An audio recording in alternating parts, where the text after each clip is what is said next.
Membesarkan bonggol atau batang pada masa tanaman sawit yang menghasilkan seperti di depan kita ini, perannya itu sangat penting dan krusial teman-teman. Karena bonggol adalah pondasi sekaligus gudang cadangan makanan tanaman.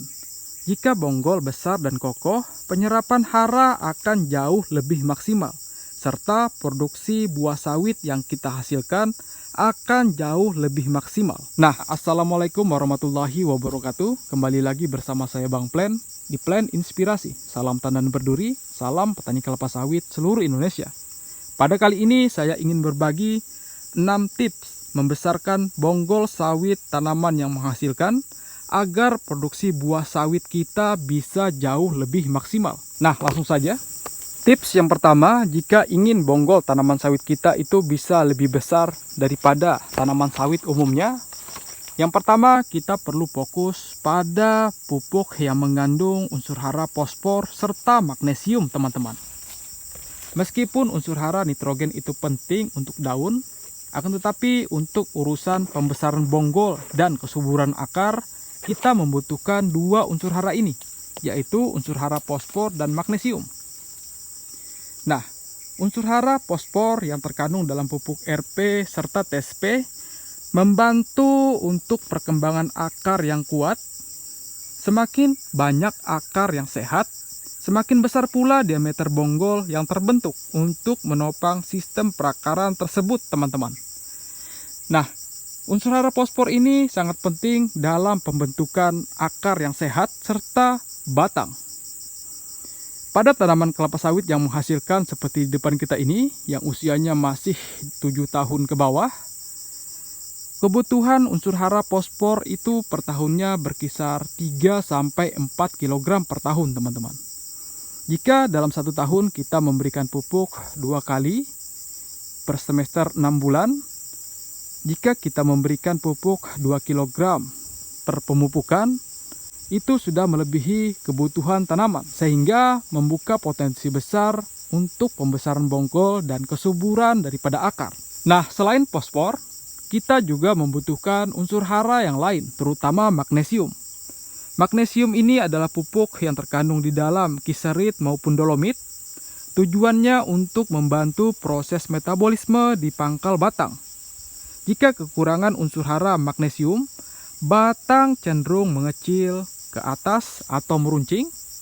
Nah, kebutuhan magnesium ini pada tanaman sawit per tahun yaitu 3 kg, teman-teman. Jika kita memberikan pupuk 2 kali 1 tahun, kita berikan per semester itu 1,5 kg per pokoknya. Nah, untuk pembesaran bonggol, 2 kandungan unsur hara pupuk ini penting. Setelah kita sudah memberikan 2 unsur hara kunci yaitu fosfor dan magnesium untuk pembentukan batang yang lebih besar pada tanaman kelapa sawit kita. Selanjutnya kita masuk pada tips kedua. Untuk bisa membesarkan bonggol pada tanaman kelapa sawit kita, kita memerlukan manajemen pelepah atau pruning yang disiplin.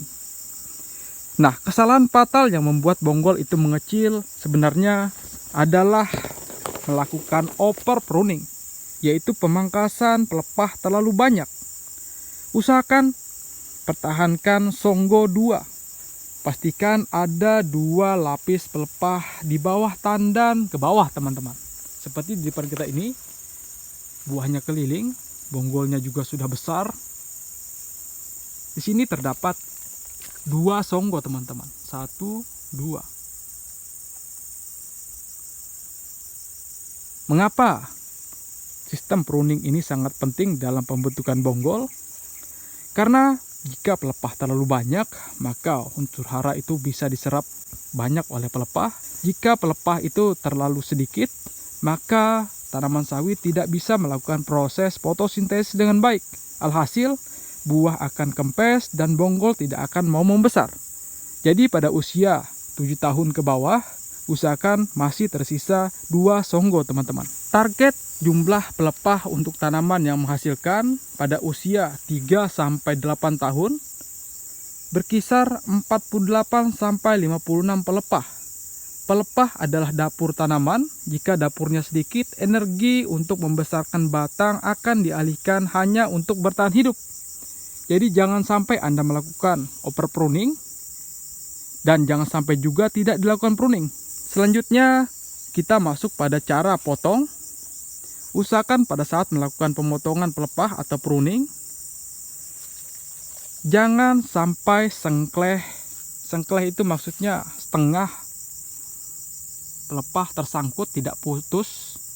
Kemudian usahakan posisi daripada pemangkasan pelepah tersebut rapat pada batang, teman-teman, seperti di depan kita ini.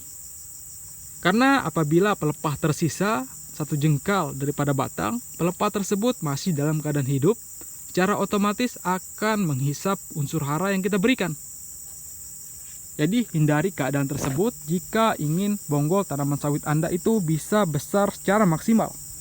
Nah, setelah kita memahami teknik pruning, baik itu cara pemotongan dan jumlah pelepah, dalam pembentukan bonggol yang besar, kita perlu melakukan pemberian bahan organik. Kita bisa mengaplikasikan janjangan kosong atau jangkos di sekitar piringan. Ini adalah cara alami dan efektif untuk membesarkan bonggol tanaman sawit kita. Selain daripada itu, pemberian jangkos seperti di depan ini juga akan menyuburkan tanah, teman-teman. Jadi kita tidak hanya selalu berharap pada pupuk kimia, melainkan juga harus menambahkan pupuk organik dalam membesarkan bonggol tanaman sawit. Selanjutnya, tips keempat, jika kita ingin membesarkan bonggol tanaman sawit kita, usahakan selalu perhatikan kebersihan piringan. Karena kebersihan piringan ini adalah konsentrasi utama dalam penyerapan hara. Jika terdapat banyak gulma pada tanaman sawit, secara otomatis gulma itu tidak akan bisa diserap karena terjadi persaingan pada tanaman sawit dan juga gulma. Tips yang kelima, usahakan hindari penggunaan herbisida kontak terlalu dekat. Ini mungkin sering kita lupakan sebagai petani ketika melakukan pengendalian gulma. Penyemprotan herbisida atau racun rumput yang mengenai kulit bonggol yang masih muda dapat menyebabkan kerak serta luka bakar kimia. Hal ini akan menghambat pertumbuhan radial pada batang. Usahakan pada bagian daripada piringan seperti depan kita ini, jangan lakukan penyemprotan, melainkan bersihkan secara manual, baik dengan cara pemangkasan, pembabatan, maupun dengan mesin rumput, teman-teman. Nah, sebagai tips tambahan, jika Anda melihat batang sawit mulai mengkerucut di bagian atas, segera cek ketersediaan air dan dosis kalium.